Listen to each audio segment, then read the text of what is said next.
If there's one lesson we can take from today's readings, it's that our faith is simple. Jesus patiently fields these Jesuitical questions from a lawyer cross-examining the two great commandments: love God and love your neighbor as yourself. It doesn't get much clearer than that, but Jesus tells a long story to underline this point. Stop for everyone. It's that simple.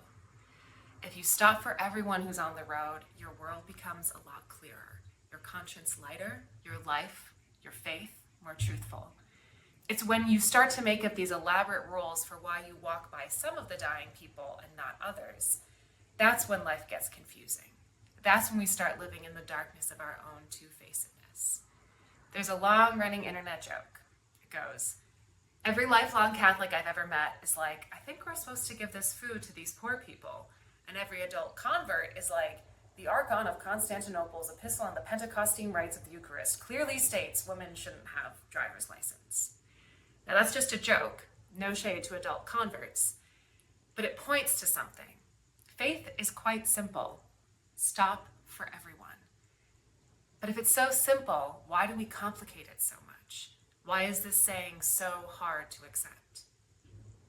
Decades of studies have shown that nature has compassion at its root.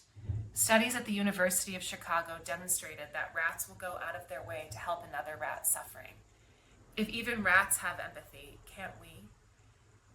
The Good Samaritan is the only one in Jesus' story who is honoring his instincts, the commandment written not just on stone tablets or in a book in the clouds, but on our hearts. He loves his neighbor the way he hopes others would love him. And neighbor means everyone, not just family members, not just the people who look like you, who went to the same kind of school or have the same passport or skin color or native tongue. We seem today to be surrounded by plenty of clever scholars and Pharisees who want complicated answers that excuse our callous hearts. But Jesus says, it's really not that difficult. Love God and love your neighbor. Don't overthink this too much.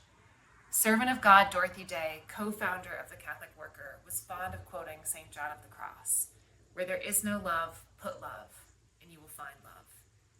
You know the answer, Jesus says in response to our pleaded ignorance. You don't have to go on elaborate quests to find the truth. It's not in some inaccessible holy place far across the ocean or up in the sky, revealed to only mystics and saints. It lives deep inside of us, programmed into our hearts. It's our deepest instinct. We have only to care.